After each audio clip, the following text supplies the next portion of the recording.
महादेव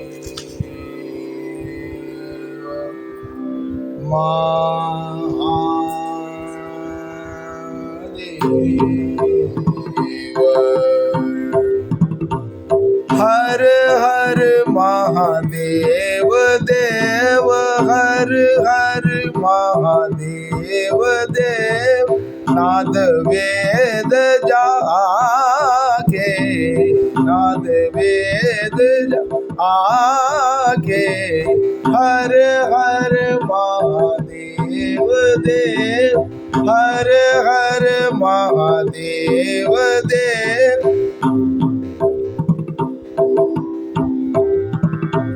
भस्म अंग डमरू कर भस्म अंग डमरू कर भस्म अंग डमरू कर गौरी अर्धांगी सोहे गौरी अर्धांगी सोहे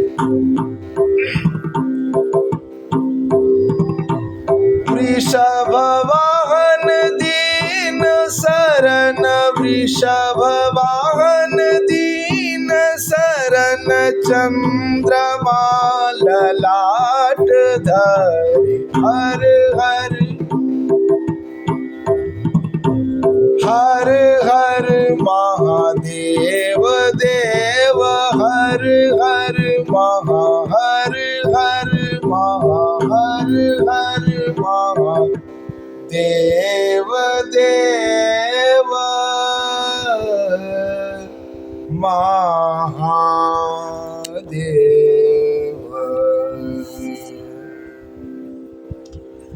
धर्म प्रेमी बंधुओं, आज है श्री शिव महापुराण रुद्र संहिता पार्वती खंड का 17वें अध्याय में आप सब सुनेंगे इंद्र के स्मरण करने पर कामदेव का उपस्थित होना, शिव को तप से विचलित करने के लिए इंद्र द्वारा कामदेव को भेजने की कथा। ब्रह्मा जी बोले, उन देवताओं के चले जाने पर दुरात्मा तारकासुर ने सुर से अत्यंत पीड़ित हुए इंद्र ने काम का स्मरण किया। उसी समय वसंत को साथ लेकर रतिपति त्रैलोक्य विजयी समर्थ कामदेव रति के साथ साभिमान वहाँ उपस्थित हुए। हे तात, प्रणाम करके उनके समक्ष खड़ा होकर हाथ जोड़कर वह महामनस्वी काम इंद्र से कहने लगा। काम बोला, हे देवेश, आपको कौन सा कार्य आ पड़ा है? आपने किस कारण से मेरा स्मरण किया है? उसे शीघ्र ही कहिए, मैं उसे करने के लिए ही यहाँ उपस्थित हुआ हूँ। ब्रह्मा जी बोले, उस काम के इस वचन को सुनकर बहुत अच्छा, यह कहकर देवराज प्रेम पूर्वक यह वचन कहने लगे। इंद्र बोले, मेरा जिस प्रकार का कार्य उपस्थित हुआ है उसको करने में तुम ही समर्थ हो। हे मकरध्वज, तुम धन्य हो जो उसे करने के लिए उद्यत हो। मेरे प्रस्तुत वाक्य को सुनो। मैं तुम्हारे सामने कह रहा हूँ, मेरा जो कार्य है वह तुम्हारा ही है, इसमें संदेह नहीं है। मेरे बहुत से महान मित्र हैं, किंतु हे काम, तुम्हारे समान उत्तम मित्र कहीं भी नहीं है।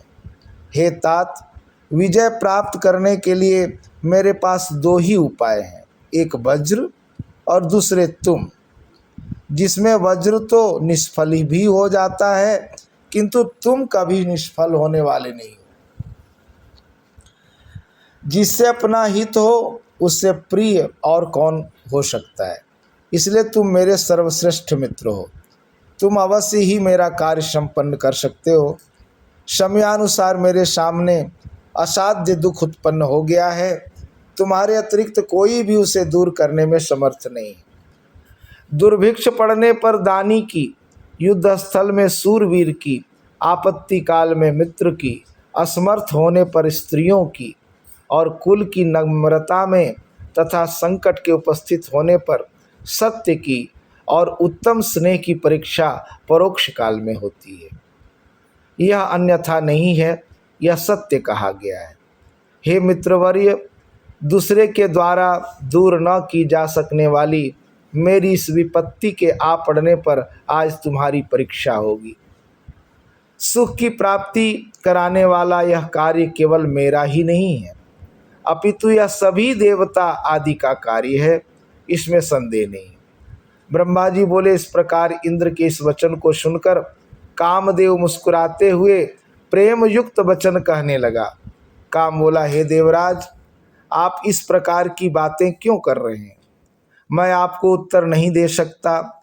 बनावटी मित्र ही लोक में देखे जाते हैं, वास्तविक उपकारी के विषय में कुछ कहा नहीं जाता। जो मित्र संकट में बहुत बातें करता है वह क्या कार्य करेगा?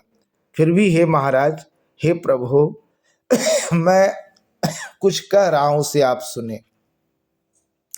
हे मित्र, जो आपका पद छीनने के लिए कठोर तपस्या कर रहा है, मैं आपके उस शत्रु को तब से सर्वथा च्युत कर दूंगा, चाहे वह देवता, ऋषि एवं दानव आदि कोई हो। उसे क्षण भर में सुंदर स्त्री के कटाक्ष से भ्रष्ट कर दूंगा। फिर मनुष्यों की तो मेरे सामने कोई गणना ही नहीं है। आपके वज्र और अन्य बहुत से शस्त्र दूर ही रहें। मेरे जैसे मित्र के रहते वे आपका क्या कार्य कर सकते हैं? मैं ब्रह्मा तथा विष्णु को भी विचलित कर सकता हूँ।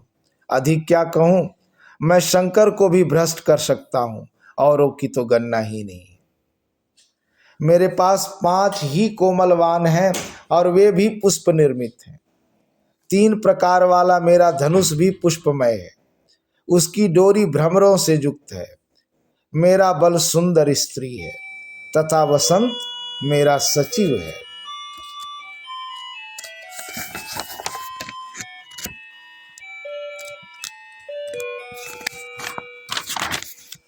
हे देव, इस प्रकार मैं पंचबल 5 बालों वाला हूँ।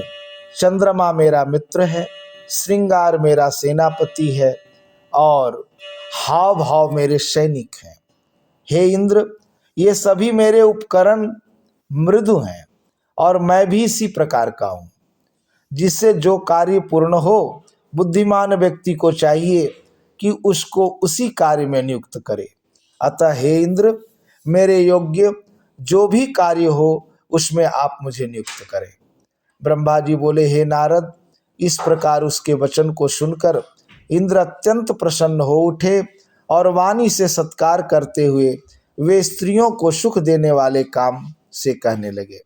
शक्र बोले, हे तात, हे कामदेव, मैंने जो कार्य अपने मन में सोचा है उसे करने में केवल तुम ही समर्थ हो।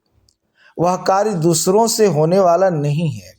हे काम, हे मित्रवर्य, हे मनोभव, जिस कार्य के लिए आज तुम्हारी आवश्यकता हुई है उसे मैं यथार्थ रूप से कह रहा हूं, तुम उसे सुनो।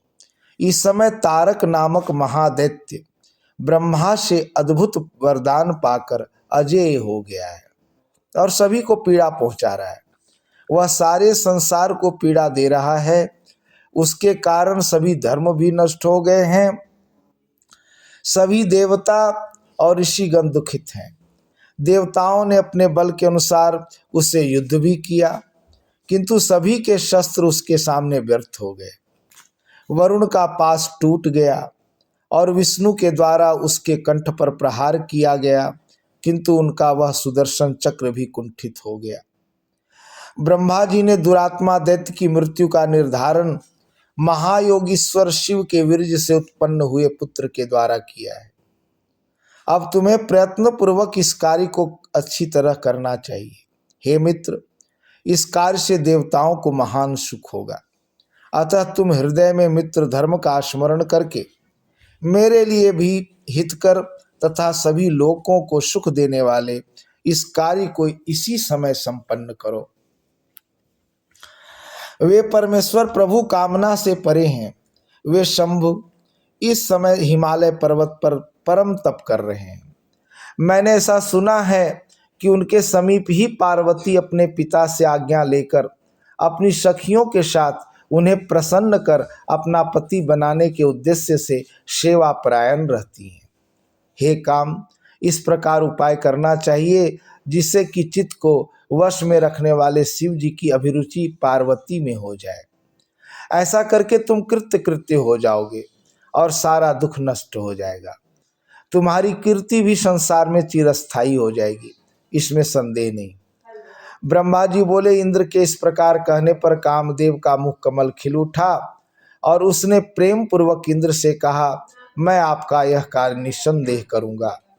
शिव की माया से मोहित कामदेव ने उनके वचन को ओम ऐसा कहकर शीघ्रतापूर्वक स्वीकार कर लिया।